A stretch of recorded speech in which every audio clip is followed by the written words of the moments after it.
Welcome to Too Many Tabs. It's a podcast where a husband and wife duo sit across from each other at a desk in a room. Why are they at a desk? Why are they in a room? Well, it's because one of them did research on a topic, and they're about to tell the other one all about that research about that topic. And you already know what the topic is because you read the title of this episode, and then you either clicked on it or you auto-played on your podcast player, or it's just a way that the YouTube algorithm finally found you, or maybe you're a Patreon member. Maybe there's all these different reasons. But now I'm about to find out what the topic is. Mrs. Pearlmania, what's the topic that you researched all week this week? Tila Tequila. Wait, Tila Tequila? Yeah. For real? Yeah.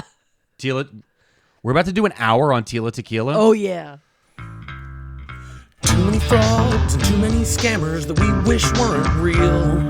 Too many cons and too many spammers, and we're starting to feel like we've got too many tabs open. It's too many tabs. Remember to smile.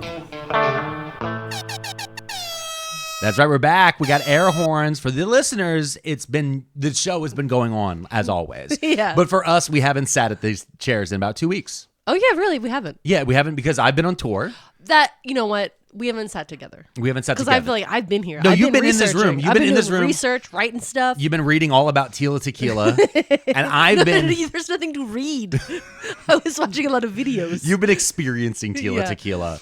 Immersion therapy. Which, real quick, I know for a fact because I have been alive that I can't hit the no Nazi you guarantee. absolutely cannot hit that button. I apologize. There is not a no Nazi guarantee on this episode. Nope. We are going to be beat over the head with that. Anyway.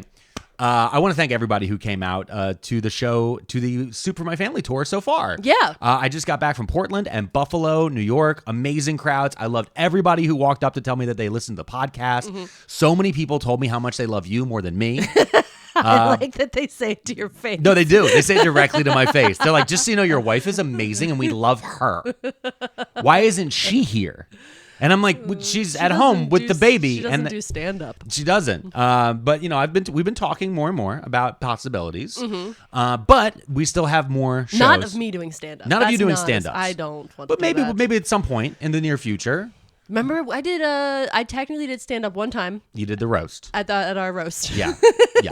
We'll get into that. I was killing it. But don't talk about things that happened 11 years ago. Let's talk about things that are happening in the coming weeks because the Soup for My Family tour is going to continue. Yeah, absolutely. I have a bunch of dates coming up. Mm-hmm. And hopefully at these dates, I won't get hit by a deer in my car. I was wondering if you were going to bring it up. Which actually wiped out almost all of the money that should have been converted to soup for the family. Yeah, there's no soup because a deer decided to attack your car in upstate New York. Yeah, I was driving in New York outside of Binghamton, New York. Sure. And a deer just walked onto the highway and jumped into the side of my car as I was desperately trying to not have that happen. Yeah. And then I called my insurance, and insurance was like, hey, how much you make? And I'm like, this is how much I made. They're like, cool, that's ours now. And I'm like, thanks, insurance.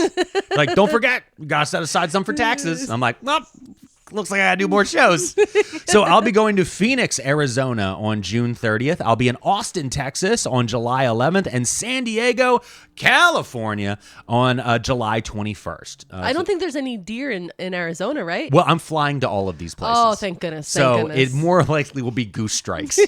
Perfect. I'll be, hopefully Sully's flying. Perfect. Because we're going to dig a water landing outside of Austin. But yeah, that was exciting. It was a great show. I met Canadian fans. Sure. Fans from Toronto. Yeah, they drove down. They drove to Buffalo. Hell yeah, dude. And I was like, that feels worse. One of the times I went to Canada, it was because we were going to the Baseball Hall of Fame, and we were like, well, we're basically here. Yeah. So we just scooted across. Over. Yeah, no. Have it some was, maple syrup. Have a good time. It was so amazing. We did the photo lines. By we, I mean me. Yeah. I did the photo lines with everybody, take their pictures, and everyone was just so nice. Somebody gave me a sweatshirt that says allegedly on it, and it has some random guy's face. It's like one of those ugly Christmas sweatshirts. I forgot. I wanted to Google reverse image it and see Yeah, if it's we don't know somebody. who it is. I think it's a serial killer. Yeah. I think it's a serial Allegedly. killer. But they said, like, I don't know who this face is. I saw it at a thrift shop like a week ago, and I brought it here. I was like, thank you so much. A bunch of the members, team leads, and from the Patreon, all you guys, so much. Thank you so much. And we will be doing our shout outs at the end of this episode. Yep, for sure. We're back in the game. We're back in the game because we're back live. We're doing it live.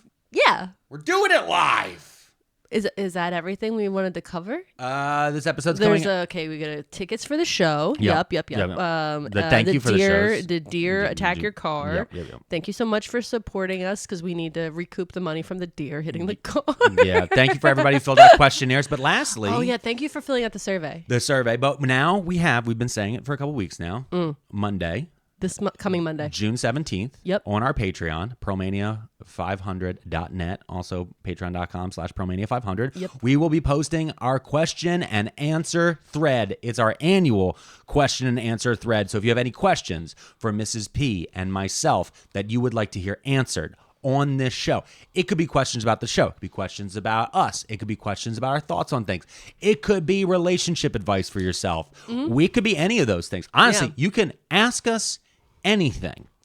We will choose what we respond to. I was gonna say You can ask. I'm gonna go through and pick what we think is the best. Yeah, Mrs. P will go through and we'll cut it down. Actually, I have to go back and listen to last year's Q&A to make sure we don't have doubles. doubles. Yeah, there's no double post. But we're gonna go through this because it's been about a year since we did the last one. Yeah. So we're excited for that. A lot has changed. A lot has changed. 6 months ago we All had my a baby. hair fell out. Okay, not all of it. You still have most of it. I don't know about that. You have enough. That's why today's episode has been brought to you. No, we don't have a sponsor yet. Our only sponsors are you. Please. Yeah. Well, I don't know what the hair regrowth sponsors are. Call me. Your girl's missing Keeps. hair. There's Keeps for men. I know because I get those all the time, and I'm like, my hair's good. What are you talking about? Ow. There's those. Mine falling out in clumps. Yeah, most of them are targeted to men who listen to Joe Rogan. Got it. Most of them are very much Joe like Rogan, no hair. they're like, listen. Either you don't have enough hair or you trying to remove that hair. So you either want Keeps or you want Manscaped. And where do you put all that hair? In your MeUndies. None of them have sponsored us yet. We're working on it. So with that, Mrs. P, Yeah. are you ready Absolutely. to take me on a tequila sunrise? Yes. I feel like it's going to be more Let's like get in time machine and go back to the early 2000s where we belong. That's exactly where we belong, but I feel like it actually won't be a tequila sunrise. I feel like this is more like a tequila sunset, a tequila dusk, if you will. All I'm saying is that tequila's dangerous. Tequila twilight. Yeah. Tequila is a no-no for a reason, guys. So that's all of our announcements, y'all. Thank you so much for tuning in. If you want to join our Patreon or if you want to hear the shout out, that's going to be at the end of the episode. Patreon.com/Pearlmania500. Mrs. P, you ready? Absolutely. Let's do this.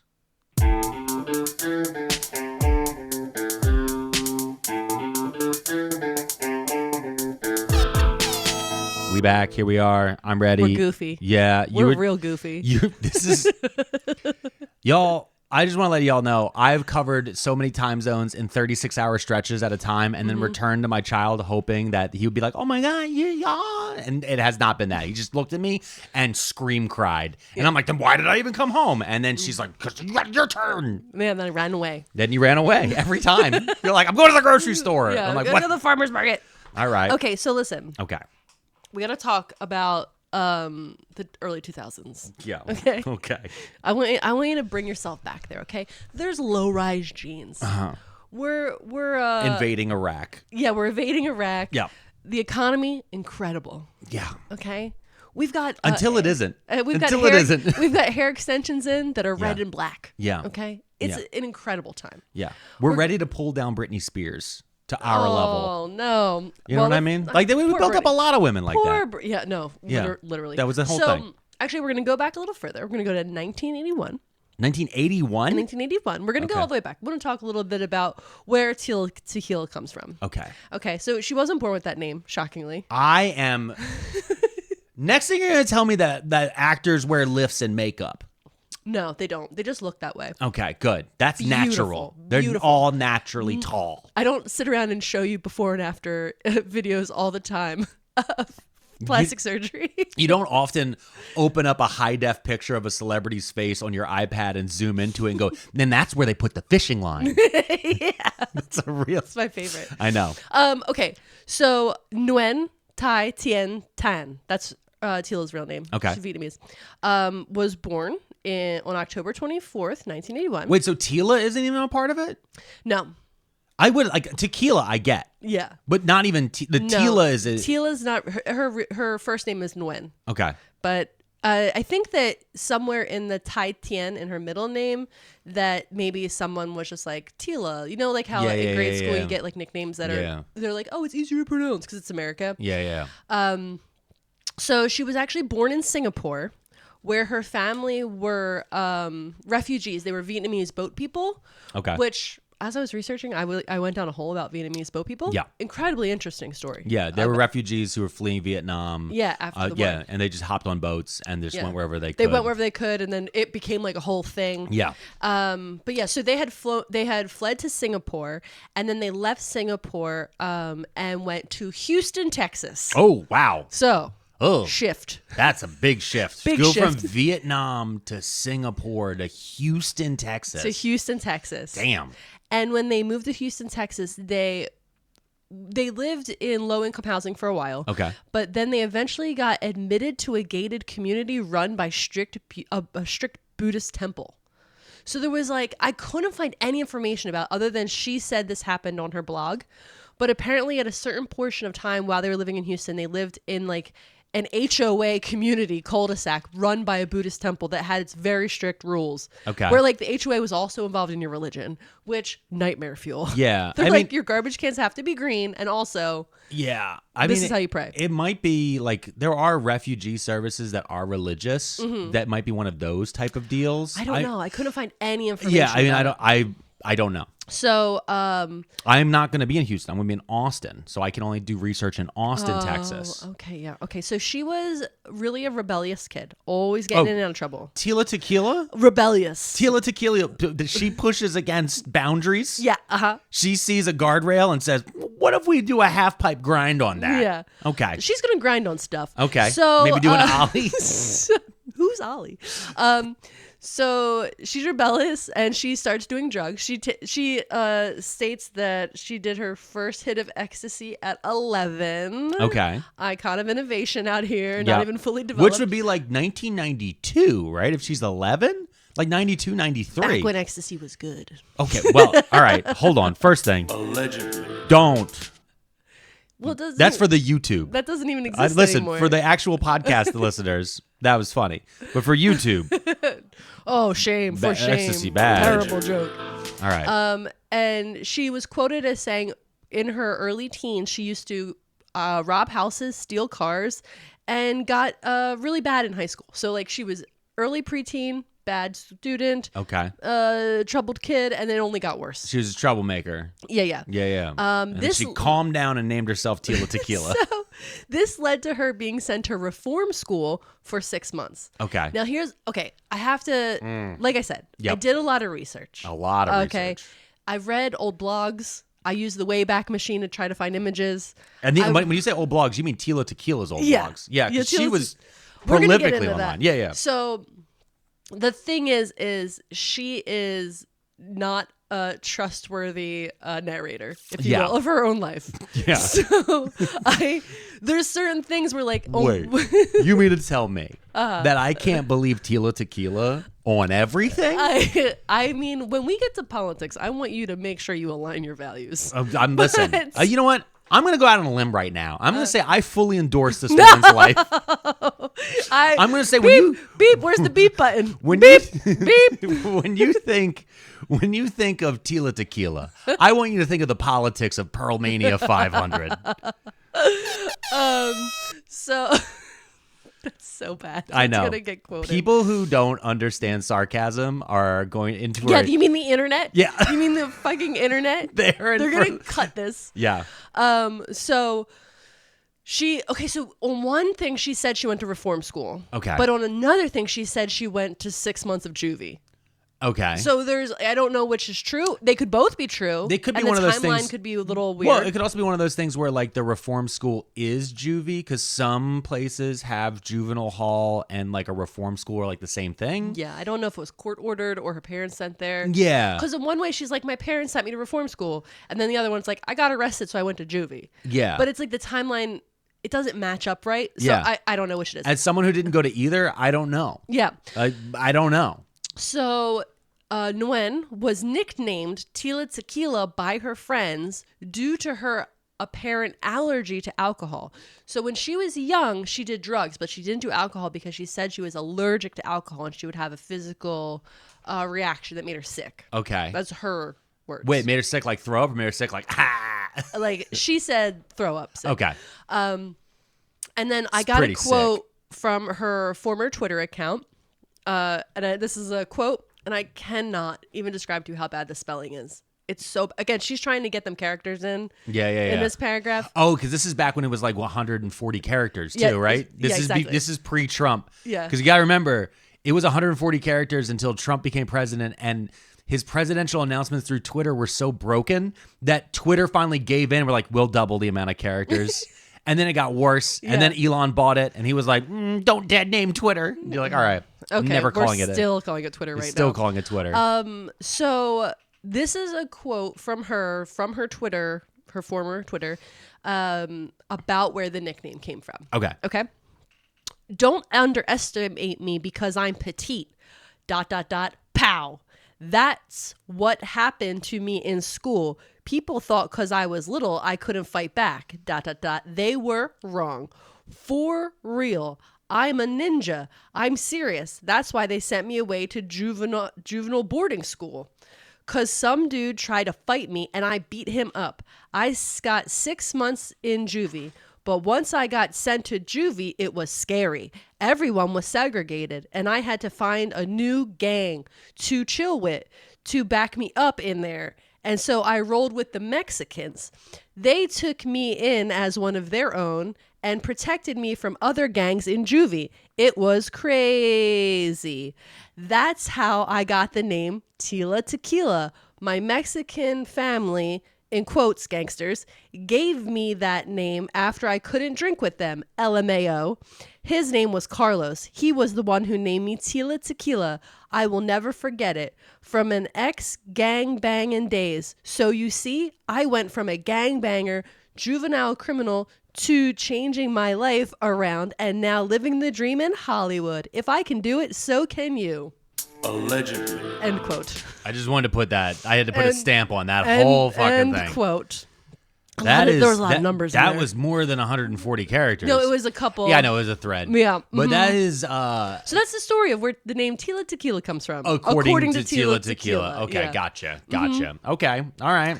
So as a teen, troubled teen, she turned to writing poetry and music as in a way to express her emotions. Yeah, okay. Okay.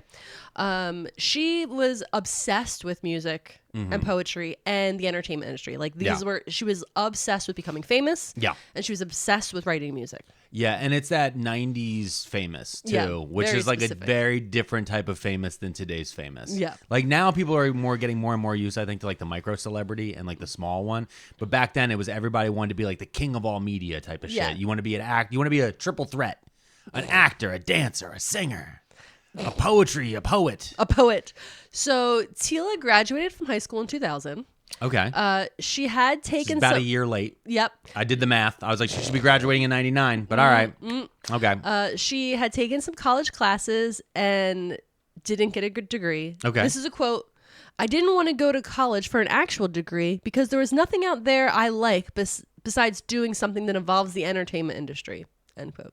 Okay. So she didn't need a degree. No. She just wanted to be entertaining. As somebody who was also had their fair share of back and forth with colleges, I will say good on her. Yeah.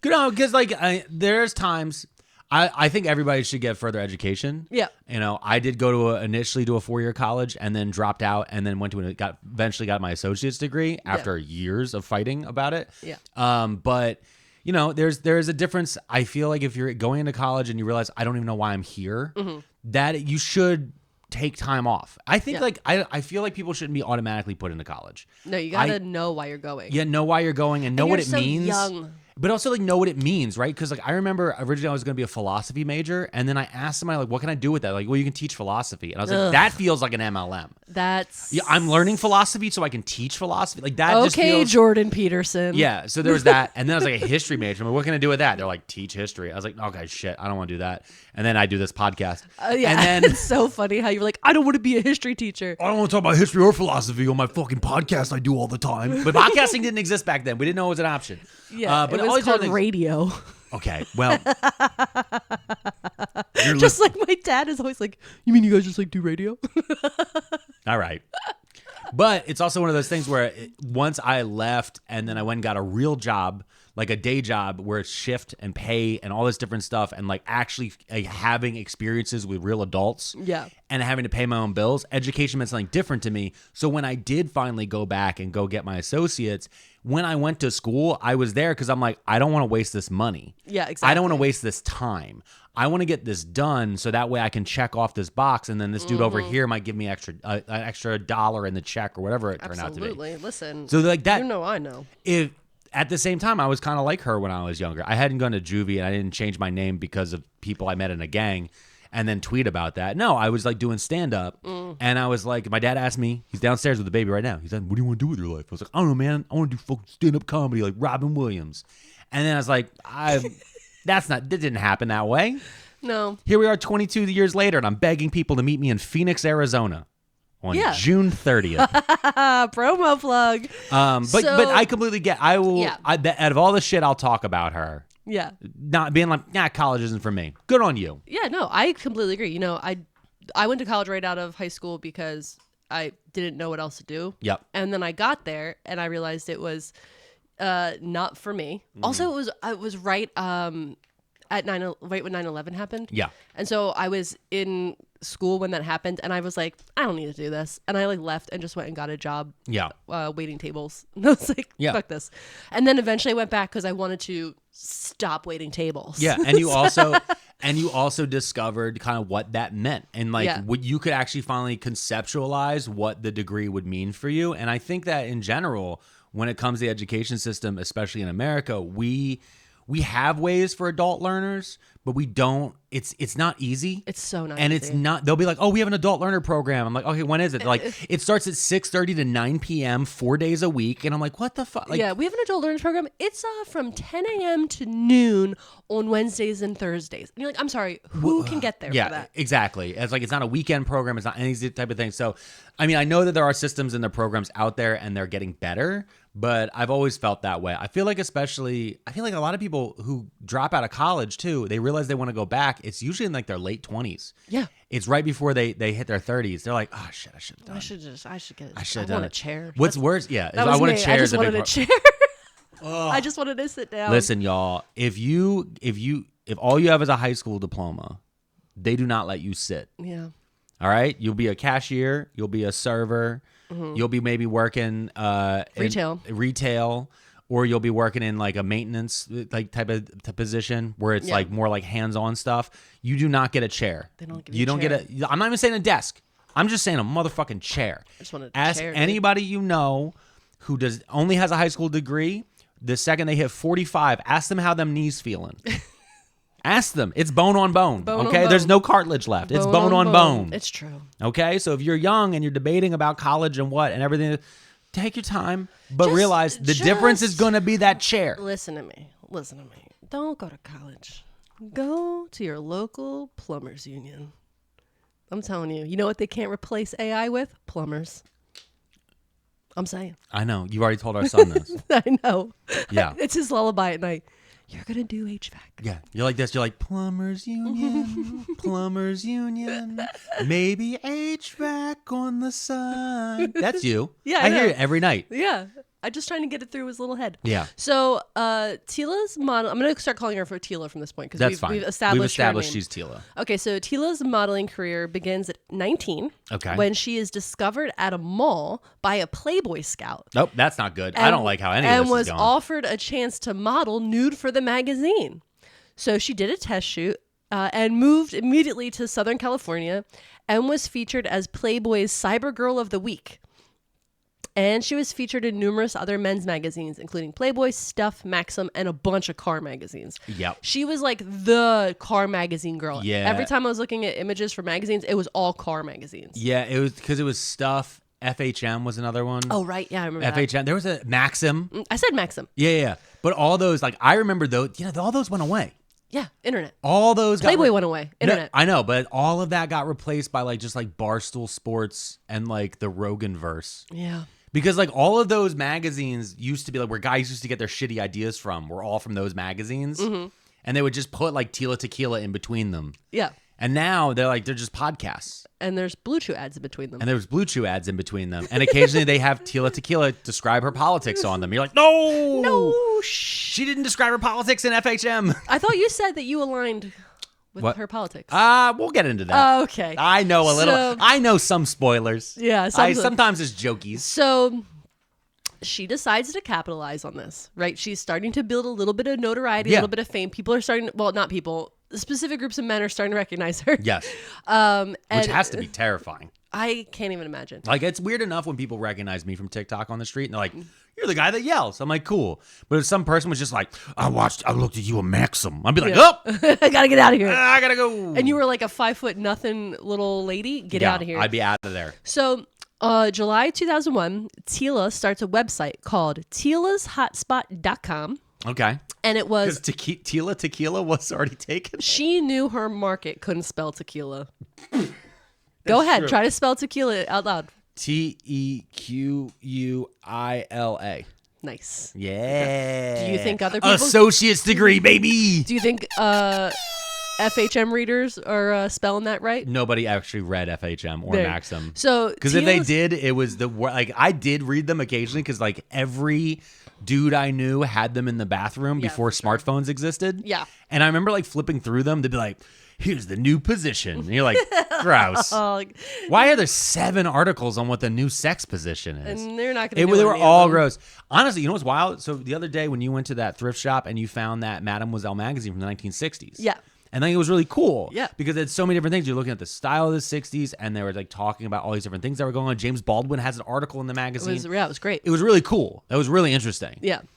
We are about 15 years away for that being true of a Maxim magazine from 1998. No. Wait, you know what's really funny? Yeah. So when I was at the thrift store, and I found that magazine, and I took it up to purchase it, the lady who was checking me out was like, "Oh, you got the last one."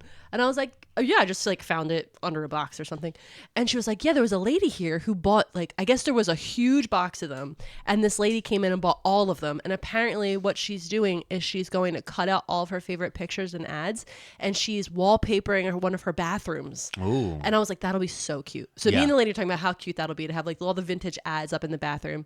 And now I'm picturing a Maxim magazine bathroom. So, okay.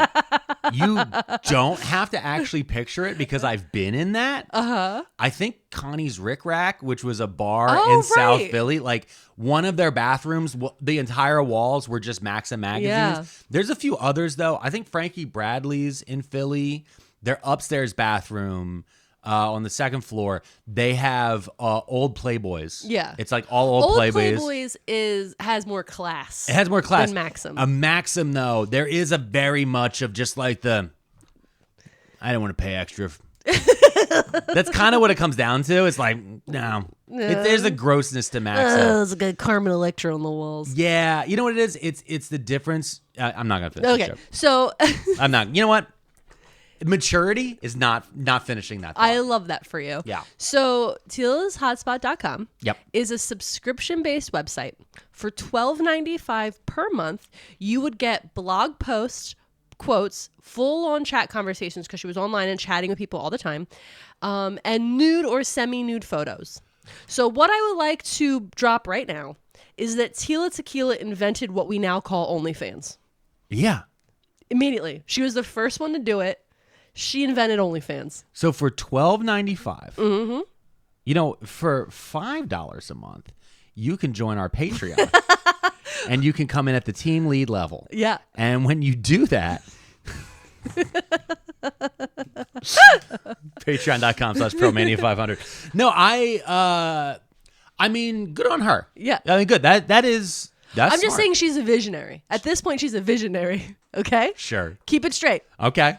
Because this is No 2001. one else is doing this. This is July No one else 2001. is doing what Tila Tequila is doing. I think it's also like PayPal too. Like PayPal is just rolling Yeah. out. Yeah. She was like, I know what I'm going to do. I'm going to buy a website. I'm going to put blogs and pictures of myself, and I'm going to make a subscription. This is before everything was subscription. and this is chat. all Tila's fault.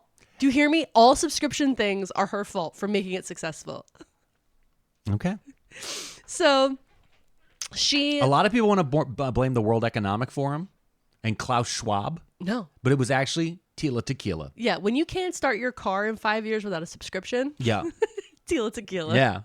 So, again, she wants to be a musician. I would... But she doesn't have musical talent. That's the Listen part to me. that Listen to me. All I'm saying, the reason I'm bringing it up is I want you to always remember in the context of all the things she's doing is that she wants to be a musician. I know. And She's putting up the nude photos because she wants to gain notoriety so she can be a musician. Is how I'm trying to frame this. No, I understand that. I understand. It's very funny because it's also very much a 2000s thing because it was right there as what's the vocoder thing that people could use to make their songs actually sound like music? You know that thing I'm talking about? No. Cher, use it and you believe. You know where they sweeten the music? Mm-hmm. Like they auto-tune? Auto-tune. That's the word I'm looking for. Yeah. As auto-tune was really starting to roll out around this time. Yeah. We're like within a year or two of Are you auto-tune. saying that Cher auto-tuned that song? And Believe? What? She's the one who rolled it out. I don't She know what you're showed talking. the world That's how to just use her it. voice. Okay. Stop it. Stop doing this bit right now. What I'm saying, though, is there was a lot of people, especially in the early 2000s, and it kind of like really hits a peak when you get that Rebecca Black girl doing Friday. There was a lot of people who were like, I just want to do music, but they actually had no business. You don't need to have talent to be a musician. No, J-Lo proved that. Wow. Okay, so listen. She wants to start a band. And so what she does is she goes to Craigslist and she posts a Craigslist ad. And she's saying, I'm a singer-songwriter and I need a band. And so she does. She gets together a band from Craigslist. They call themselves Beyond Betty Jean. And they start working in recording studios. And they release like 1 or 2 songs. They break up.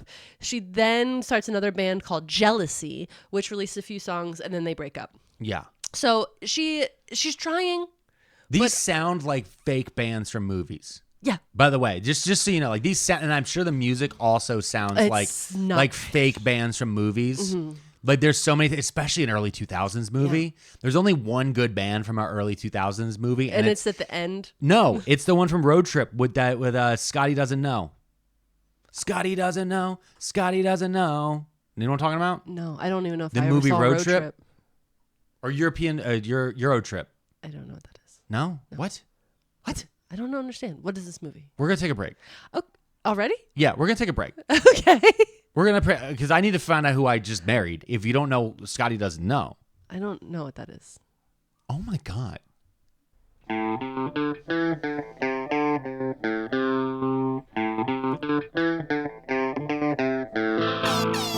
You had no idea. You had no idea. I didn't know it was Matt Damon. That's wild. Yeah, well, I mean, I don't think he's singing the actual song. Well, no, but he's playing the lead singer of Scotty Doesn't Know. Yeah. And you had no idea Euro Trip or Road Trip. You know any of these movies. Why would I have watched these movies? Because they were everywhere. Okay. Who are you? What year did they come out? I don't know. I didn't know the about the exact time you're talking about this shit right here. I was doing other stuff. You were aware of who Tila Tequila was, though. Yeah, buddy. Okay. So listen. Okay. Okay, so the bands are breaking up. She's always trying to do music, right? Now in 2003, she has her first television debut on a reality show. Okay. Called Surviving Nugent. Do you remember this? Oh my God, I do remember that this existed. Yeah. It's the Ted Nugent show, right? Surviving Nugent was a reality show on VH1 starring Ted Nugent, filmed on his Texas ranch. The show's contestants participated in deranged competitions where the contestants could be eliminated for any infraction that Nugent saw fit, or even if he just wanted to. So it was very much like Saw, but Ted Nugent is Jigsaw. Yeah. And people got injured all the time. Yeah. They were always going to the hospital. Nugent himself was injured. He accidentally chainsawed his own leg, requiring 44 stitches. Damn. We almost could have lived in a world without Ted Nugent. We could have. Why? And honestly, we should try the producers for the crime of keeping Ted Nugent alive. He almost chainsawed off his own foot. Yeah. And they saved him. Yeah, and they were like, season 2, coming soon. By the way, real quick, Ted Nugent, Yeah. His VH1, Behind the Music, he talks repeatedly about all the underage women he slept with. Oh. And by women, I mean girls. Oh. no. But don't worry, QAnon people love him, and they yell how he and Donald Trump will stop all the groomers. But then if you go just watch his own VH1 special or read any of his own books, he tells you about his predilection for women under the age of 17. Girls under the age. Yeah. Girls. Okay, great. So, yeah, she was on that on the first season. I could not find any information about this because it has been wiped. Yeah. So, like, there's no videos, there's no clips. There's, like, still images where there's, like, because there was one where he, like, made people play chicken, where, like, he would drive a truck at them. Yeah. And then there was, like, one. I'm sure all of this is evidence in a lawsuit somewhere. Exactly. There was one where he, like, had people out in a field and he had a paintball and he was in a go-kart and he was shooting them and they had to hide. And then he started talking about how, like, well, he's trained with the Marine Corps. And I was like, aren't you? No, he dodged the draft. He dodged the draft. He was a draft Famously, dodger. just like Donald Trump. Yeah. Okay, so let's skip him. Okay. Yo, fuck Ted Nugent. Yo, fuck Ted Nugent, though. So the whole time since Playboy, Tila is very popular. Okay, so she gets in the Playboy Cybergirl. Pops off. She starts her website, which is Only the Tequila. groundwork for OnlyFans. Yeah. And she is also at this time joined Friendster. Okay, remember Oh, Friendster? yeah. Friendster was like pre-MySpace. Yeah, exactly. So she was incredibly popular on Friendster. She had like the most friends on Friendster. Really? And her account kept getting banned for content violations. And not the ones that she got recently. It was because of her nude photos. Yeah. And because Yeah. she was being very, her content was just very sexual. And she would just constantly get banned and then start a new account. Yeah. And it would get banned. And she was just ban evading left and right. Exactly. No, I get that because, and I get the mentality though because listen, Friendster ain't paying her. Yeah. There weren't creator funds and stuff like that like there are today for a lot of these different She things. needed to get the people to then go to Tila's Yeah. hotspot.net. Yes. .com, I forget now. Yeah. So as she's getting banned over and over again from Friendster, MySpace, fucking Tom, Yeah. MySpace reaches out to her and says, do you want to come over to our platform? Yo, she got poached by MySpace. Yes. Tom himself was like, hey, Hey. you want to be in my top 8 babes? Yeah. So she joins MySpace in the fall of 2003 after getting booted off of Friendster again. Yeah. And this is a quote. At the time, no one was on there at all. I felt like such a loser while all the cool kids were over at some other school. So she's like, everybody's on Friendster and nobody's on MySpace. So then, Tila Tequila, again, somehow her brain is very good at internet. She gathers emails and she gets over 30 to 50,000 emails of people from Friendster. Okay. I do not know how she did it. I have no concept of how she did it. But it is documented that she did this. She emailed 50,000 people from Friendster asking them if they wanted to come join her at MySpace, which they did. So there was a huge influx of MySpace users from Friendster because Tila Tequila emailed them and was like, hey, we're over here now. This is the cool new spot. So everyone joins MySpace overnight. And this was back at a time too where like it wasn't easy to do like MailChimp or one of those where you could do blast emails. No, she sat down. Well, I mean, I'm sure she knew somebody or they figured out a way to do blast, but I'm saying is like it wasn't well known in the culture that people. So if I got an email, I would actually think it's directly like Tila Tequila looked up. Yeah. Like, oh, she looked up Promania 500 at Gmail. Yeah. And she sent it to me. Look, I wouldn't know it. Be like, oh, there's 50,000 people BCC'd to this. Yeah. You know what I mean? Like now you would just look and go, oh, cool. Yeah, another blast email. I know, Joe Biden, you need $3. Ugh. Yeah, I get it. Yeah, that type of shit. But yeah, it was, you know, oh, Ulta wishes me a happy birthday. Oh yeah, that doesn't feel pre-programmed. Yeah.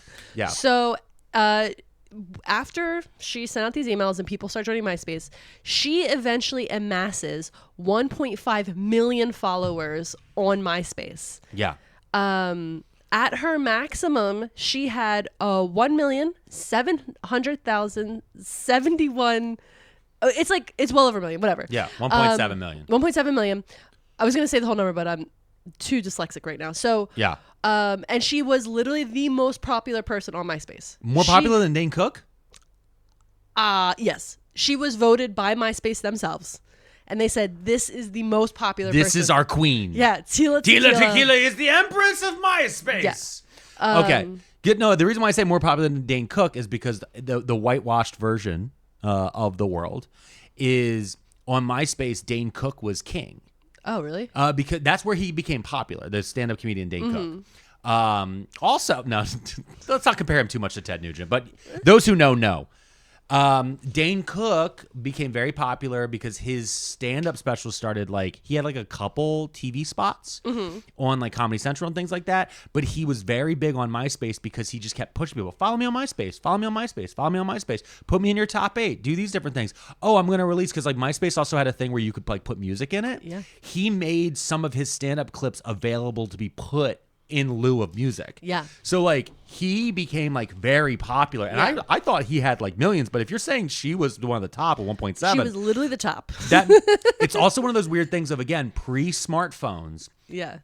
A lot of people weren't on the internet. No, you had to get on your desktop. You had to get on a desktop. It was hourly. It was all these different things. But pre-smartphones, once smartphones and the apps rolled out, now everybody's on TikTok, Instagram, all these different places where you can follow me at Pearlmania500, or you can follow her at Mrs.Pearlmania500. But what I'm saying is, hold on. I'm listening. It's very amazing how in the cultural zeitgeist we think of it as Dane Cook and a few other people, and we leave Tila out. Yeah. Because she was selling a booby website. Yeah. At the end of the A day, woman of business. yeah, she's a woman of color and of business. Yeah. So I would say, after she invented OnlyFans, yeah, she is also at this point, her website that she's asking everybody to go to through her MySpace. Yeah. She is also starting to sell merch. So she's selling merch too now. okay. I'm going to say that maybe Tila might be one of the first social media influencers of all time. Of modern Of modern time. Yeah. You know what I mean? Yeah, the internet. Of the Internet age. internet, Tila is understanding the force of the internet more than most people. But what's funny is so now social media influencers, no, we were watching the Try Guys. They said don't work with the Food Network, right? Yeah. They're we aren't ever going to work with the Food Network. I go, Yeah.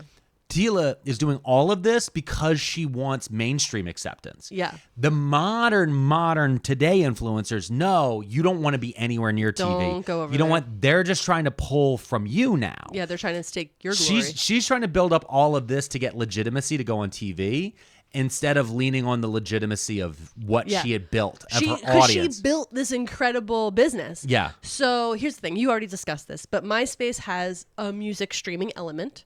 And so for those who are not old enough to have lived through it, God bless you. Back in the day, you could customize your MySpace page. You could do colors, sparkles, images, music. So if somebody clicked on your page, they would hear your song of the day or the week, right?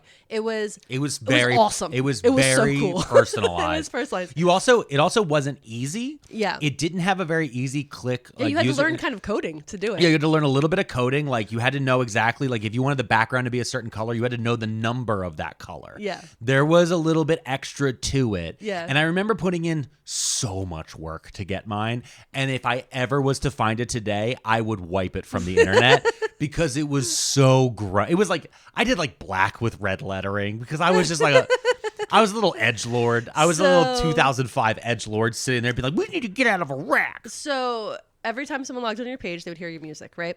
So Tila's fan base would put her songs as the profile page music. Yeah. Right? And she would always tell people, use my new song, such and such, to be on your page, right? Yeah. And she also put her own music as her welcome music as well.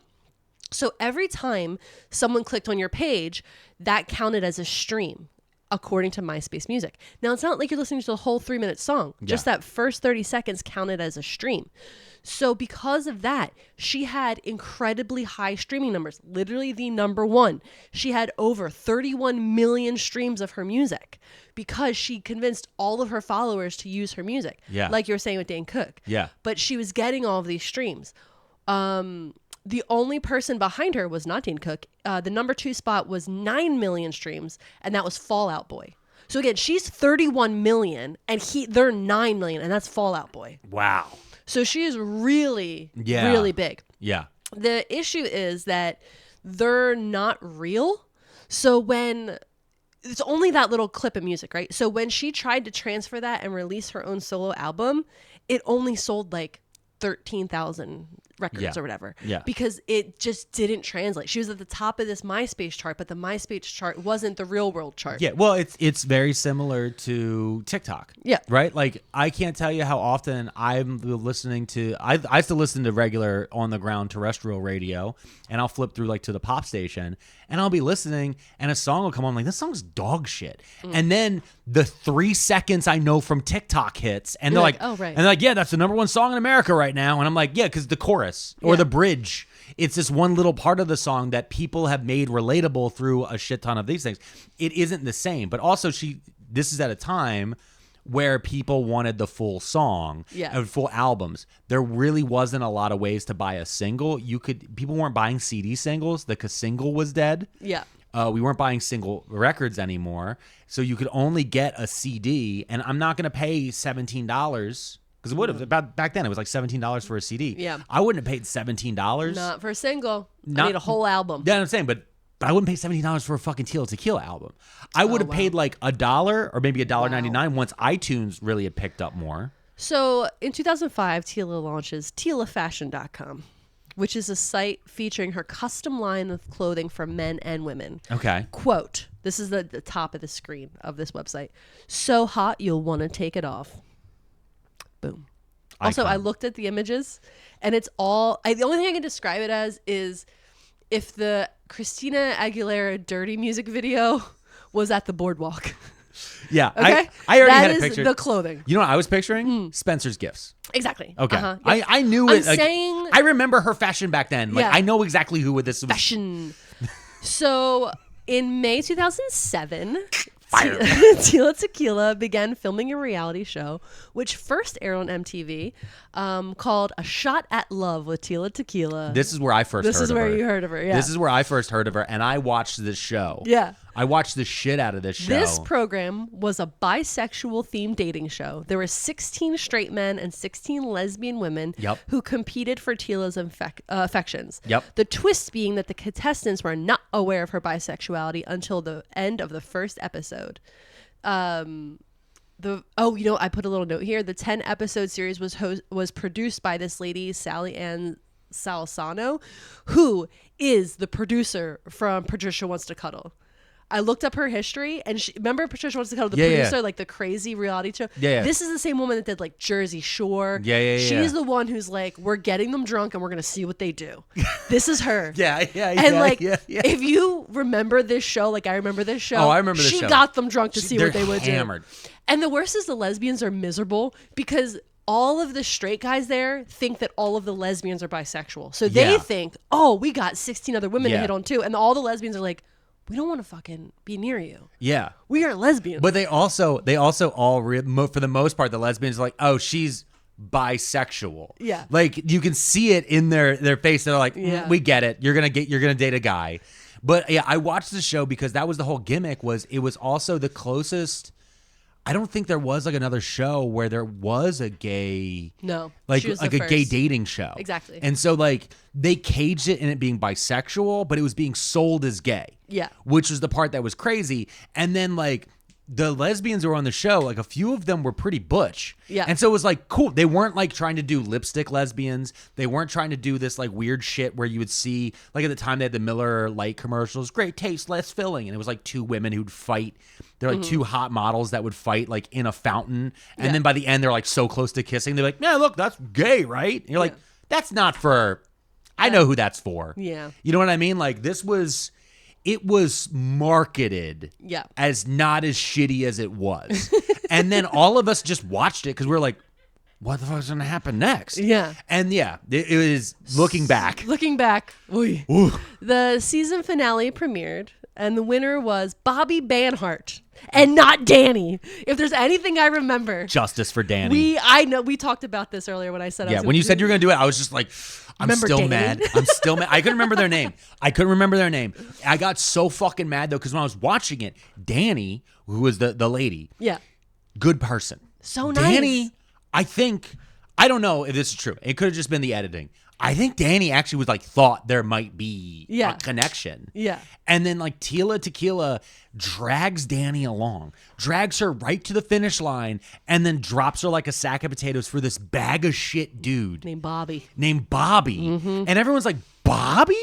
What the fuck is wrong with you? Yeah. And that's the thing is like you could see in Danny's eyes, like Danny is like heartbroken, betrayed. Yeah. Like actually like this is a person, again, this is also 2007. Gay marriage is not legal. There have been things like the Trevor Project has just been rolled out. They still have the guys, the Westboro Baptist Church people who I know are still out there now, but were even more prolific back then.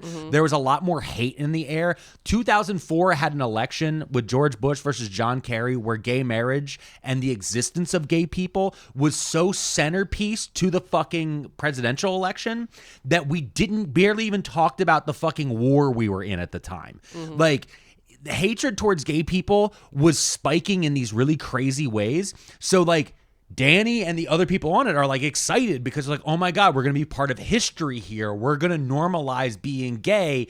And then they're like, it's a gimmick. Yeah. Which is another thing too that wrestlers did. Wrestling did the same thing. WWE did the same shit where they had two wrestlers pretend they were going to be gay. And then they had a whole gay wedding to be planned out that the last second they chickened out on and like made it into a whole fucking thing where they partnered with Glad. Like it's fucking, Yeah. It's insane. The early But 2000s were wild. Is Tila Tequila? Could you? I mean, I know it's not on Paramount Plus. No, you can't. I couldn't find it. I'm assuming that the MTV streamings you could probably find. Because when I looked at it, you could watch clips of it. Yeah. Whereas like Ted Nugent doesn't exist. Well, no, but I'm saying though, it's because of. Part of it is because of their politics. I'm sure the other part of it is because of just the rights of who owns it for when it goes into syndication. But these are not ones that they would fight to syndicate. No. These are not ones they'd fight to have in the library. There's no way it aged well. No, number one, there's no way it aged well. But two, like especially with like Ted Nugent. Like Ted Nugent has done so many fucked up things, both before and after that. But there was like a hope with Nugent in 2003 that like, hey, maybe he'll get, as he's getting older, he'll calm down. And it didn't. Wrong. Once Trump got elected, he went even more crazy. Yeah. So a few months after the show, she revealed that her and Bobby had ended their relationship. Of course. Bobby actually posted on his MySpace page stating that they never dated. That after the show, she never called him, and that actually no one, including the producers, ever gave him Tila's phone number. So they actually never spoke. Oh, wow. And so they didn't even try to even fake it at all. Tila responded that she wanted to pick the show's runner-up, Danny Campbell, but the producers made her pick Bobby. Oh, okay. Because she got backlash. Yeah, exactly. That's what that is. That's backlash. So, but the other thing, too, that's funny is this is also back before they had reunion shows. Yeah. So when a reality show just ended, it just ended. You never knew. Yeah. Unless you followed them on MySpace. Unless you followed them on MySpace. But again, also, not all of them were on MySpace. And the people who had access to MySpace were so much smaller than the general demographic of people just watching regular television. Yeah. I never even thought about that. Like, the fact that there wasn't a follow-up. Because most of those dating shows these days, like Bachelor and other things, like there's like secondary prizes and payoffs you get for making it to the end. Second season of Shot of Love. There's another one. She made 2. I remember there being a second. I remember like refusing to watch it because I was still mad for Danny. The second winner was Christy Morgan, a gal. And at the end of the season, she picks Christy Morgan. She's like, will you take this shot at love with me? And Christy Morgan tells her to fuck off and declines the shot at love. Oh. So maybe you should have watched it. It was iconic. Yeah. They had like a whole fight. There was like they did not a reunion, but like kind of a recap. Yeah. And Christy basically was like, "You're a fucking liar." Like it was heated. So Christy went on that show just to get revenge for Danny, basically. Well, Christy watched it. She's like, "I'm gonna get her." You know what that is? That's solidarity. That's During Pride Month? solidarity. Absolutely. Yeah. Fuck yeah. So in December of 2009, Tila partnered with Joe Francis. I don't know if you know who Joe Francis is. In 2009, Francis has at various times been convicted of tax evasion, bribery, false imprisonment, assault causing bodily harm, dissuading a witness, record-keeping violations, and has pleaded no contest to child abuse and prostitution. Yeah, I know. Do you know who Joe Francis is? I do now. Yep, that's the Girls Gone Wild. Yep, guy. yeah, that's the Girls Gone Wild guy. Who also worked with WWE. So she partnered with him to launch a dating website called Tila's HotSpotDating.com, aimed at people 18 and up, and the site included a free membership with basic access and then paid membership areas. And Tila would do webcam chats on this site. Okay. So again, still branding, still doing the branding. I feel like post the first season, though, I feel like she was starting to slide. I feel like it was like she hit that first season of Shot at Love. Yeah. And then after that, I was like, we're on the down slope. Yeah. Oh, yeah. I feel like there's nowhere for her to gain more momentum. Yeah. Yeah. Oh, we're going to get into that. Oh, I know. So 2008, Tequila was allegedly strangled and restrained by her former boyfriend, NFL player Sean Miriam. His height, by the way, 6'4", weight 261 pounds. We all know she's a teeny tiny little gal. Yeah, she's like 5'1" or something. He was later arrested. The San Diego district attorney decided not to charge him after her office spent 3 days reviewing all the reports from the sheriff's department. And on November 17th, Tila sued him for $1.5 million. Several weeks later, Miriam countersued, alleging intentional interference with contract, unfair competition, and trademark infringement, claiming she falsely accused him of attacking her, drugging him, and she made up all these lies, allegedly, in an effort to get him kicked off of his NFL team. She posted all these claims along with copyrighted photos of him on her website, tilashotspot.com. And Tila was making money off of this website and hosting ads and charging membership fees. So Miriam said in the federal complaint that it's copyright and trademark infringement. And the only reason I bring this up is this is an incredible way to kind of circumvent defamation in this way, because he's like, you're hurting my brand. And so, anyway, at the end of this... So he's like, it's not libel. It's not libel. It's not defamation. Yeah. It's copyright. Yeah. And so the court dismissed the case about a year later. They both walked away from it with a default. It was almost a default judgment. And then the court was like, we're jointly dismissing. They both kind of were like, we're both being assholes and wrong. Yeah. And so the whole thing was like, it was he said, she said. I don't want to get too much into. They were both wrong. Yeah. But I just thought it was so interesting that he went through copyright as the law to go for. I think it's interesting that she thought an NFL player would get kicked out of the league for abusing someone. Because, like, we're still dealing with that. So like, that's 20 years ago. So in 2010, Tila goes on a date with a woman named Casey Johnson. Okay.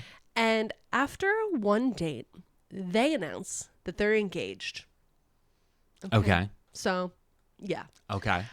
Casey Johnson was the daughter of New York Jets owner and king of the Johnson & Johnson throne, Woody Johnson. Johnson & Johnson, like the baby powder company? Yes. Like the pharmaceutical company? Yes. Now I see why they got engaged so quickly. Yeah. Okay. Shortly into their life together, Casey died due to neglecting her health and adverse effects of diabetes. So they were together for about 1 month. They're engaged. And then they move in together after a month. They're about 3 months in, and she dies from diabetic. It's like when you don't treat your diabetes, like how is your system? And so, like you were talking about, where after Shot at Love, we don't really hear about her. She's on this like weird spiral where she's infamous on the internet. She's on PerezHilton.com. She's on TMZ, but like she's just enough internet famous, but not really famous. And the thing is, she's like a sideshow. She becomes famous for being like a party girl, like a peripheral of Lindsay Lohan and Paris Hilton. Like they're partying, and also Tila Tequila's there, right? Yeah. And so she's in LA with all of them. They're all hanging out in the same clubs with the same crew of people. Yeah. And that's how she meets Casey Johnson. I know this because apparently after Casey died, Tila Tequila almost got into a fist fight with Nikki Hilton, because Nikki Hilton like came over and was like trying to get Casey Johnson's dog back from her. It was a whole thing. So like, wait, hold on. What the fuck? What? Yeah. It was, okay. Wait, there's a world where Nikki Hilton was trying to get into a fist fight with Tila Tequila over a dead Johnson's dog? Yeah, exactly that. Yeah. Mm-hmm. Because she was like, you're just trying to steal her things. You're just a gold digger. Ba ba ba ba. Because old money, stands old money. Listen, I guess. I mean, I could go with the thing of the fact that a billionaire's daughter suddenly isn't treating her diabetes 3 months into a relationship. No. Like there could be. What I was going to say is that what I was getting at is that she's partying. That's what I mean. Casey Johnson is a partier. She's a known partier. Yeah. And so what the coroner said and what is medically believed is that she was partying hard. Yeah. And due to that lifestyle was neglecting her health and not taking care of her diabetes. So when she passed away, it was because of her lifestyle and the neglect of her diabetes care. No, I know that. Yeah. But you add in the fact that she's also with another, like you're doubling up a partier. Yeah. So it's like not the right person to be dating during that time. Oh, I'm not yeah, saying that Tila Tequila was the one being like, no, put down that needle, pick up that one. I'm not saying she's doing that. Jesus Christ. I'm not saying that. What I'm saying though is if you have somebody in your life who's like, we're going to go out and go party, and then you show up and there's a second person who's like, this is great. I have absolutely no doubts. You're just going to double down. Yeah. If Tila Tequila was like, what about water? Like maybe. Do you know what I mean? It's not Tila water. No. Okay. And I'm not saying that she caused it directly. No, I'm I saying know. it's just one of those, it's a compounding factor. So after Casey passes away, Tila spins out of control even more. Okay. She goes off the rails. Like she was never on the rails, I don't think, but she goes off the rails. Around this time is when she decides to reinvent her image, and she changes her name from Tila Tequila to Miss Tila and releases a new single under that new moniker called I Fuck the DJ. Okay. An incredible song. What? It's called I Fuck the DJ. Okay, that's going to get a lot of radio plays. So she did make a radio edit called like I Loved the DJ or something. okay. It's lame. Yeah. In Coward. that year, in May 2010, she announced to the internet, because again, everything she's doing, she's putting on the internet. Yeah, no, it's of all on course. Twitter. Everything's an announcement. So she announced to the internet that she had a prescription pill problem and that she would be appearing on VH1's Celebrity Rehab 4 to address the issues. Yeah. She later dropped out of the show. Because she didn't want to address the issues. Yeah, her representatives claim she never officially signed on. Oh, okay. So okay. That's why. So she began a tour to support her new song, I Fuck the DJ. Oh, okay. I thought you were going to say... She's going on tour. No. I'm going on tour to support my pill addiction. Yeah. Allegedly. And at one of her stops in August of 2010, she appeared at a small local music festival founded by the hip-hop duo Insane Clown Posse called The Gathering of the Juggalos.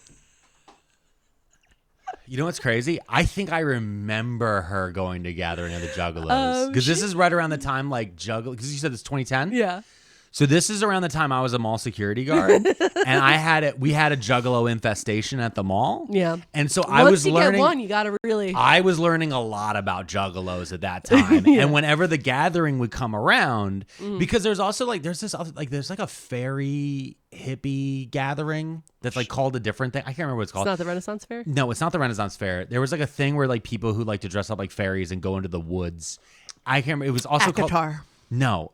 It was called, it's another gathering thing. So the hippies would call it one thing a gathering, and then the juggalos would call another thing a gathering. But they were like diametrically opposed groups. But at the end of the day, I'm like, you're the same thing. You're just a dark reflection of each other. Like it's just, and they'd be like, shut up, mall security guard. I'm like, I'm going back to drinking. Okay. So she was pelted with rocks and bottles, among any other objects they could find. Yeah. And she vowed to take legal action against the organizers and promoters of the event. Justice for Casey. She did not. She never sued anybody. No, of course she But there were pictures she was black-eyed. Like, they really threw Oh, a lot yeah. of stuff at her. Listen. If a juggalo likes you, a juggalo loves you. If a juggalo hates you, it's over. They didn't like I Fucked a DJ. No. On March 7th, 2012, Tila Tequila almost died from an attempted suicide by overdosing on pills. The incident caused her to be hospitalized because she got a brain aneurysm. Oh, wow. And her reps at the time said she may have had permanent brain damage. She checks herself into rehab, and she comes out of rehab and she's like, I'm going to reinvent myself a little.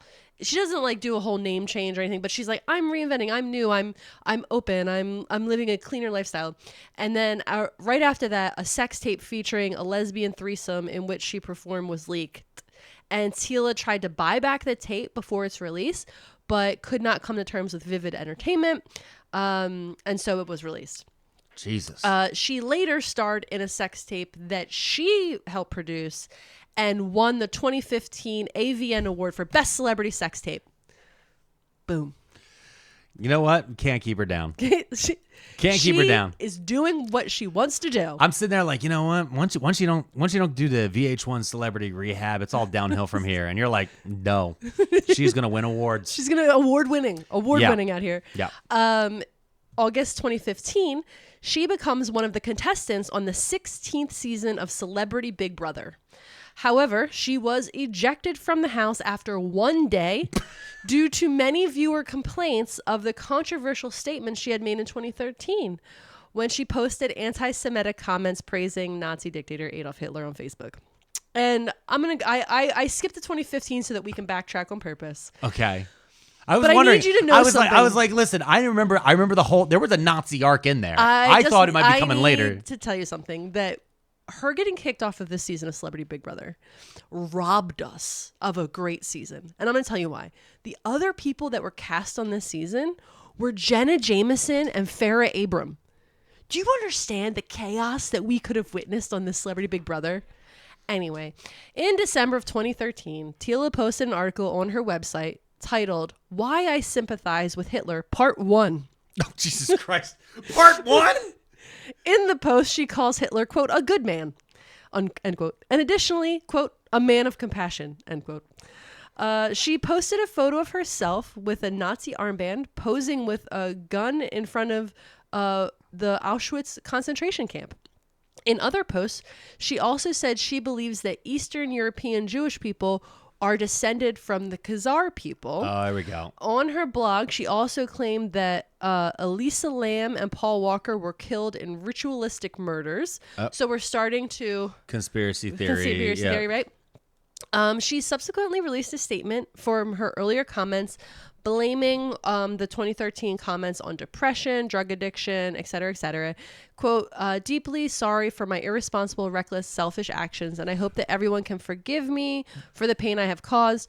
I want to tell you there's no actual apology. Yeah, but because also, like, I remember there being, like, a picture of her wearing, like, a leather skirt. I got the and, picture like, for you. like a Hitler hat. Like, she had, like, an SS leather hat. Let me pull it up for you, because I found the picture. Yeah. It's so bad. Yeah. She is standing on the train tracks. Here you go. Okay. Oh, yeah. No, I remember this now. Yeah, I remember. Jesus Christ. I'm not going to show this on camera. You shouldn't show I'm not going to show this on camera. But it's easy Google. This is a bad Photoshop. It's a terrible Photoshop. It's For horrific. as many websites as she runs, you think she'd be better at Photoshop. You think so? It's also like this has clearly been screenshotted like 60 times. 4,000 times. So with this JPEG on this, the pixels are pixeling. Yeah. But yeah. It's horrific. Yeah. Mm-hmm. This is also one of those things, again, this is when you have somebody who doesn't have confidence. Well, she has confidence in weird ways, but she doesn't have confidence in her own talent, which is why she keeps pivoting towards shock value. Yeah. She keeps going back to shocking, and she's running out of things that are shocking. Yeah. So you know what I mean? So, like, that's where we just keep getting on this. But this is insane. So Tila began dating a musician named Thomas Whitaker. Sorry. We know someone named Thomas Whitaker. So it's not him, though. It's not him. Tila confirmed her pregnancy on her Facebook page. Whoa. Jesus. Okay. Tila gave birth to her first child in 2014. On May 6th of 2016. Wait. So let me get this right. So she went Nazi on Facebook in 2013. Yep.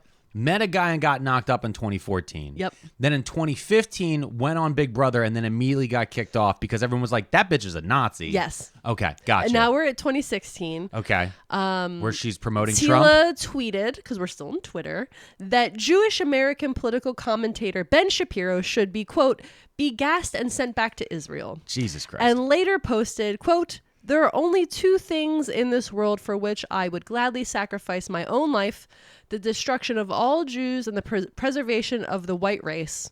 Said Tila Tequila. Said Tila Tequila. Yeah, said Tila Tequila. Thank you. Said Tila Tequila. I said quote. I know, but still, we want to cage them a lot in there. All right, we want to make very clear. This is Tila Tequila quotes. I know these are the words of Tila Tequila. And I'm going to give you one final Tila Tequila quote. That's Tila Tequila talking on Twitter. Okay. You know what would help Asians earn respect? Jesus. An Asian version of Adolf Hitler. Oh my God. And I, Tila Tequila, want that person to be me. Oh Jesus. So.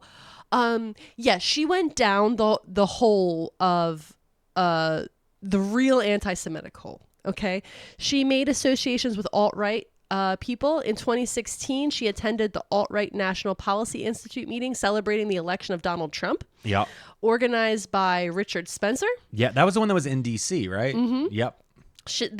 And posted photos on her social media of herself doing a salute. Yep. Proving that what she said in 2015 was a fucking lie. Yep. Well, no, because in 2015 she didn't apologize. I made that clear. No, I know, but I'm saying she gave one of the classic. I'm sorry if you're offended. No, that's what I mean though. Yeah. Is like, but even that milquetoast bullshit. Yeah. It was clearly the please don't take away my money. Yeah. I would like my money. Like that's but then what it she was was. like, I know where I can get money. Yeah, I can get money from Nazis. Go over to the grift side. Yeah. So in 2018, Tila Tequila uploads a video to YouTube saying that she was neither lesbian nor bisexual and that she only pretended in order to create ratings for A Shot of Love. Mm-hmm. And that she had a boyfriend the entire time. Okay. Additionally, she starts saying that she believes that people that are homosexual are degenerates and yada, yada, yada. Yeah. Also, within the same time period, she releases her own line of e-liquids for vaporizers called Blaze Vapors. She's making vape juice. Okay. really scraping the fucking shot glass here. Vape juice. Vape juice. And she changes her name to Tornado Tien. What? She dropped Tila Tequila? She drops Tila Tequila because, again, she is not Tila Tequila anymore. She's these are the moments where she's coming to God. Oh, okay. Because she's a mom now. She's no, never. She never mentions her kid? I don't want to bring up her kids because what she does to her kids is so horrific that it's like I don't even want to talk about it. Oh, okay. Never mind. But I just meant more in the no. She's rebranding. I just meant to the Christian crowd. I know, I'm saying, but I meant in the rebrand that she would use the kids in that idea of like mommy blogger type of thing. But you're saying that didn't happen that way. It did. I don't know how to phrase this nicely without like it being because like everything I've already said about her in this portion is so gross. Yeah, and I don't even like quoting it. Yeah. But like dressing her kids up as Okay. You know, it's bad. Yeah. With little mustaches. Yes. Gotcha. Okay. So she creates this new stage name, Tornado Tien. And right after that, she gives birth to her second child. In 2019, she announces on YouTube that she's going to make a gospel album. Okay. But she needs to raise money to produce it. So she starts a GoFundMe for the gospel album. Okay. She never makes the gospel album. Yeah. Did she make the goal? No. Okay, good. So I'm glad. She expresses a lot more views on her YouTube. So, okay, here's the thing. She's making a lot of YouTube channels. There's a Tila Tequila one. There's a Tornado Tien one. There's whatever the other name, I forget. She had one. She keeps making them because she keeps getting banned off YouTube.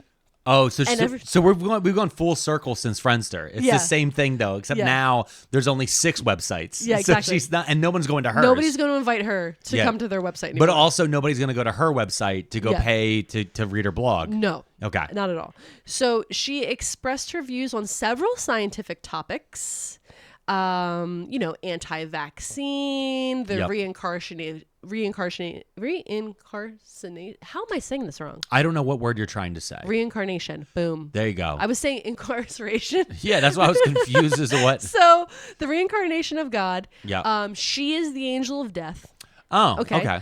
She also states she invented Taylor Swift. Okay. And of course, the Earth is not a sphere; it is flat. Gotcha. Okay, so we're all the top 100 really on these, and that's really where she is today. If I'm being honest, that's really where she is today. So much like John Fetterman, she had a stroke and then she became conservative. Is what you're trying to tell me? That's what I'm telling you exactly. Okay. 100%. And she currently is banned. She got banned on Twitter.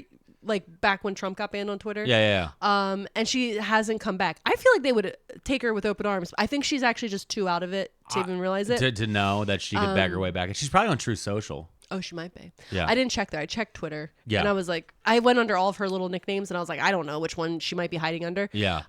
So she might be there just under a new name. Yeah. YouTube channels keep getting deleted, but there's a lot of clips about the stuff she's saying, which is, I cannot tell you how bad it is. It's so bad.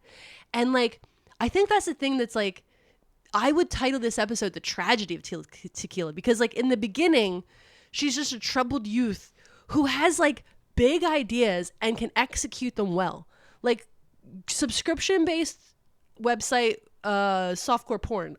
Listen, It's $1 million business right now. And she was like, I know what I'll do. Yeah. Like, she had big ideas. And She then, had what's crazy is but wait, so I feel bad because it's like, on one hand, she's a racist and anti-Semite, and like she's a terrible person.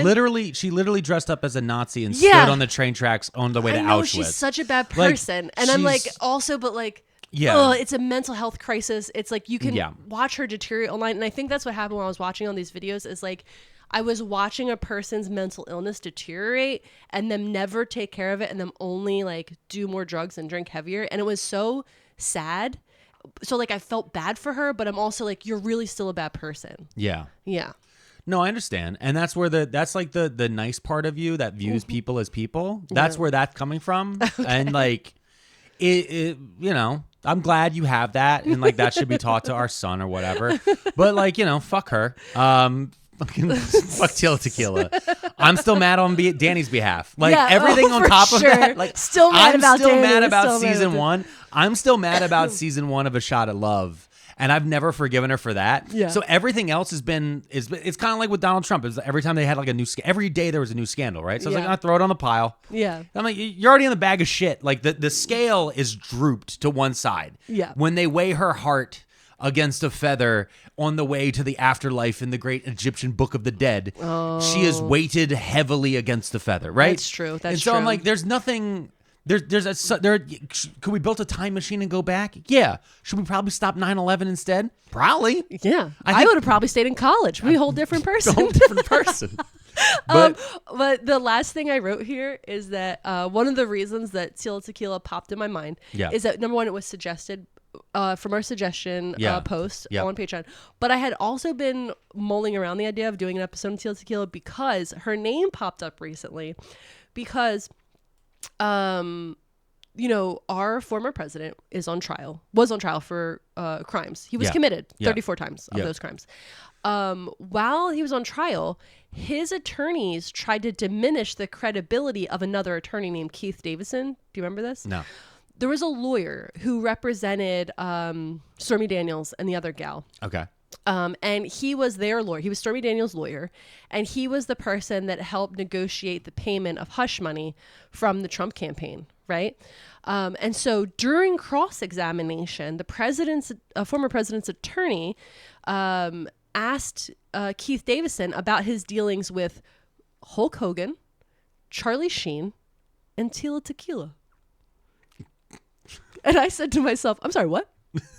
What are those three? I was reading some article about so what you're telling me the is guilty verdict. So what you're telling me is that Charlie Sheen is all we have left, and then we'll have knocked off the whole list. We'll have the holy trinity tiger blood of 2000s bags of shit.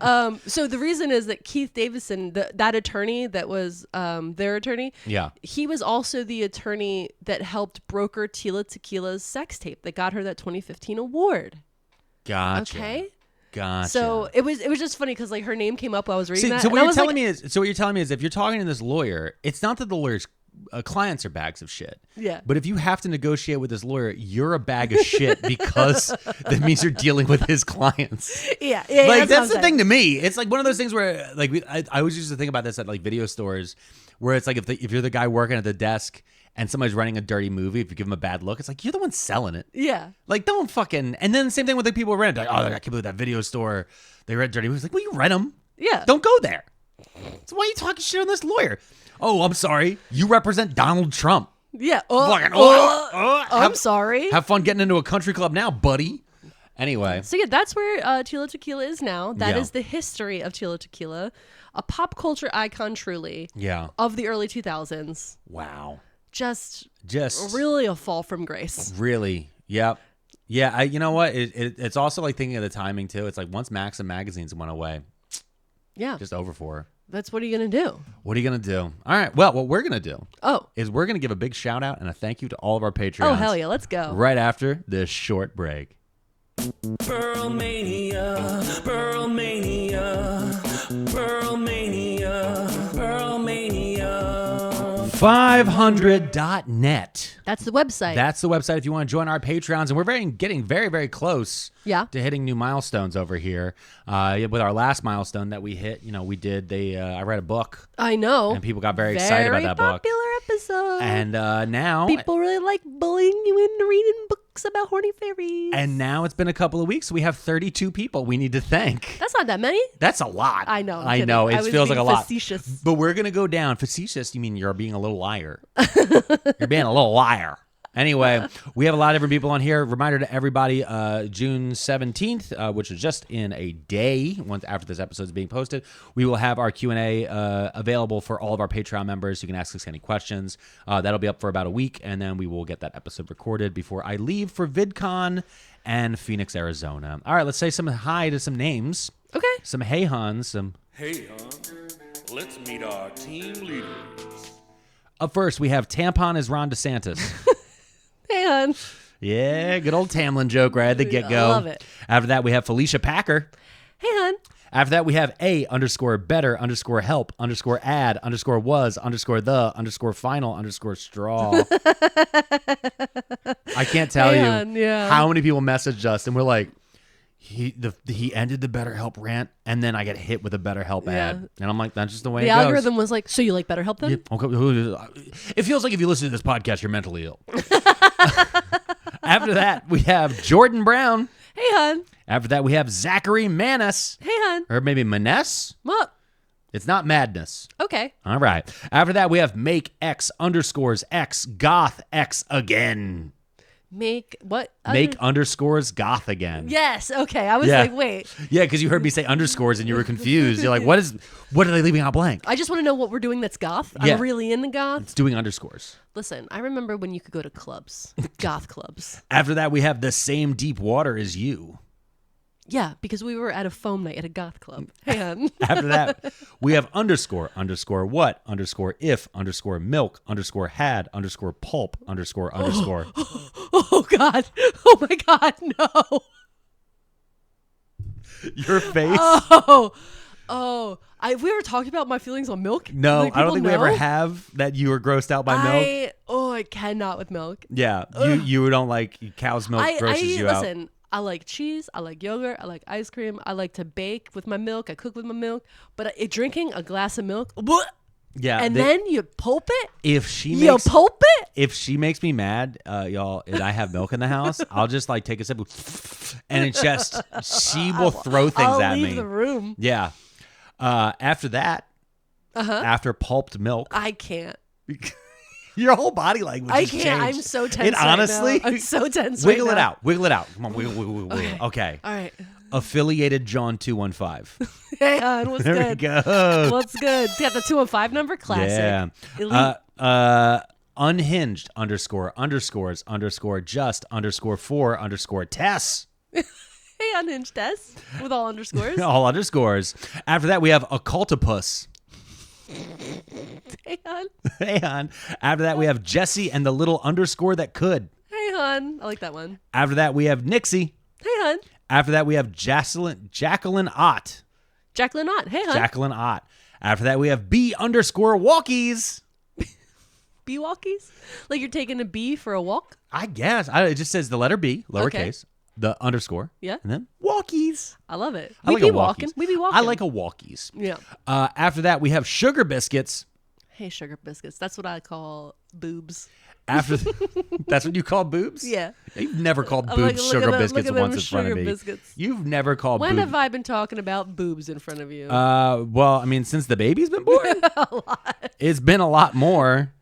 After that, we have allegedly _works for uncle_Sam. Whoa. Bum, bum, Fed. bum, bum, Fed. bum. Fed. Oh, let me see what tier they picked. They did not pick Fed. They allegedly work for Uncle maybe Sam, they just but they work didn't for the pick government, the but Fed tier. they're not federal agents. Okay. You can Okay. work for the government Okay. and not partake in being a FBI It agent. says allegedly _works for uncle_Sam. After that, you're going to like this one. Yep. Finally left my food service job for an office job. # take my corporate money. Let's fucking go. Get that paycheck, get that chair, put on pants, Let's go. Now, here's the thing. No free refills. Here's the thing that I would like to say to you. Finally left my food service job for an office job. Mm-hmm. Congratulations on having PTO and healthcare and all those different things you did not get at the. I'm sorry about the cash. I'm sorry about your loss of being able to call a coworker just curse words. I'm sorry for your loss of being able to get free food from the line cooks. I'm sorry for your loss for just not showing up one day and then showing up the next day on your shift and still have a job. Still having a job because you know what? You're not as bad as that other person. Yeah. Like, I'm sorry. I'm like, there's going to be moments. I'm sorry that you're going to start to understand why people hate emails. Because Yeah. when I was a bartender and a server, I never understood why people hated emails. I was like, how hard could it be? It's an email. How hard can an email be? And then you get your 5,000th. Let's circle back and bubble up. As per my last. With somebody CC'd that you don't want to be CC'd on there, and you're going to hate it. Why they bring that in? But I'm telling you, you're going to be able to take a sick day and just not be sick, and it's going to be incredible. Yep. I'm so excited for you. Yeah. But also, you don't get to go to the movies on Mondays anymore, so that's a bummer. Yeah. I apologize about that. The hardest part for me was losing Wednesdays. Yeah, Wednesdays and Mondays. Wednesdays, having a Wednesday off whenever, like during the week, and just being able to go anywhere on a Wednesday, you're like, oh, no one has anyone has a 9 to 5 Monday through Friday. Yeah, they're not Friday. out there on Wednesdays. Wednesdays cooked. They will take a Monday off. They'll take a Friday off. No one takes a Wednesday off. So if you have something you actually want to get done, take a Wednesday off. Also, it cuts your week up so good. So you have a Monday, Tuesday, you take Wednesday off, you come back, Thursday is just Friday Eve to beginning with. Yeah. You're already at Friday Eve. You're starting at Friday Eve as your Monday? Trust me. Trust me on this. After that, we have Andrea _listening _from _Costa _Rica. Oh, hey, Costa Rica. Yeah. I love that. After that, we have no underscores, but also no spaces to keep it challenging. I like that. Yeah. I like that. But here's what they don't know. What? That I can edit these things in the document so I can add spaces in when I notice that they're in too close together. Oh, look at you. I'll change the font. Associate's degree. I'll change the font. After that, we have _Magistra _Pearlman _is _best _girl _bring her back. Yes, absolutely. Magistra is the best girl. I want to let you know that person who put in that team lead. I screenshotted that and sent it to Magistra via the family text, and she replied from my dad's phone, "I'm a celebrity," and then she replied from her own phone, "Didn't realize that was your dad's phone. I don't want you to think that he's a narcissist." And I was like, I wasn't. I was thinking, you're a narcissist, Magistra. After that, we have Yvonne Mim. Hey, hon. After that, we have Ryland _designed _a _level _9 throw barbarian _after _Mr. P. So I'm going to explain what that means to you. So someone designed a level 9 throw barbarian is a barbarian that throws things, sometimes also other people. Oh, okay. So they designed their character after me. Nice. That feels good. That's nice. Honestly, somebody that throws stuff. I'll take that over a 2015 AVN award. After that, we have Joey Lofton. Hey, hon. After that, we have Rebecca Pritchard. Hey, hon. After that, we have Then I Whispered. Creepy. Hey, hon. After that, we have Skull _otter _that _yearns _for _the _trees. Nice. That's from one of our book club episodes. Yep. Skull otter that yearns for the trees. We wasn't the biggest fan of that book. What? But it was a fun book nonetheless. After that, we have Sarah J. Mass _is _the _Shakespeare _of _our _time. No, absolutely. What? Shakespeare? Listen. Well, because you know what? Shakespeare is also applauded and maybe not as good as they say he is. You know what? Maybe one of us keeps looking at a certain book on Amazon and looking at how many reviews it has and then comparing it to how many reviews Romeo and Juliet has. And I noticed one of those books has more. And if we have to go by popularity being something is good, then Sarah J. Maas is definitely not only the Shakespeare of our times, but I would argue the Shakespeare of all time because she has more 5-star reviews. After that, we have Alexandria Wright. After that, we have Melissa Ratliff. Hey, hon. After that, we have Cindy McDonald. Hey, hon. After that, we have Chandra Martin. And finally, we have one that came through, and I don't always notice them when they come through this way. But I did want to give a special shout out because I got a notification on this. And they have the name saw_Alex_in_Buffalo_was_transmuted_into_a_fed. And they changed their membership from a $5 to a $30 tier. Incredible. You were so good and funny. I want to thank you. So entertaining at the comedy shows that are coming up in Arizona and Austin and San Diego. That someone felt that they needed to become Fed level because Yeah. you're so good at doing comedies. From seeing me in Buffalo, New York. And then they sent a deer after you. They did. They were like, I need that $30 back. Hit him with a deer. Deer strike, deer strike, deer strike. But yeah, that was everybody. I love it. That was a hefty list. Thank you all so much. Yeah, you guys really padded out the episode on this one with all these extra names. But we had such a good time. It feels so good to be back in the studio recording. It always feels weird when we bank a couple because then by the time we get back, we're like, how do we do this again? Yeah. There's like a minute. But this was a very dark episode. Yeah, I'm sorry. No, it's okay. It wasn't like we've done ones that are worse. Yeah. But this, it was. It's a bummer. I remember, like, here's the thing. I remembered the Tila Tequila, hat thing. I remember the armband moment. Yeah. I remember going like, whatever. But I didn't know about the come up, and so like I was rooting for her at the beginning. Yeah, me but too. I already knew the ending. You know what I mean? So did I. And I think that's why it's so weird is because, like, I knew. It feels like the Star Wars prequels. You're rooting for Anakin. You're like, yeah, look, he's winning the pod race. Oh my no. God. Oh, what's he? Not the younglings. Anakin, no. Tila, put the hat down. That's how it felt That's like. exactly what it feels like. Yeah. But I want to say thank you to everybody who listened to the full episode. I think what's our shout out going to be this one? Because I was told a lot of people were like, I can't believe you just didn't say Goon Caves of Aqualia. But we'll, what should the shout out be this episode? Wait, you mean the comment or image to leave? Yeah, the comment to leave. Oh, man. What should it be? What's the secret word? I don't know. You gotta have these ready. Okay, so because we talked about how we almost have the third, I'm going to say Tiger Blood. Tiger Blood. Because All of right. Charlie Sheen. If you made it to the end of the episode, make sure you comment Tiger Blood down below and then all those other places that you are going to see this. You can obviously comment on our Patreon. You can comment on the YouTube. You can comment anywhere you want to comment. We will be there, and we will probably be listening. So with that, Tiger Blood, y'all. Have yourself a good day and have a good great week. y'all. Too many frauds and too many scammers that we wish weren't real.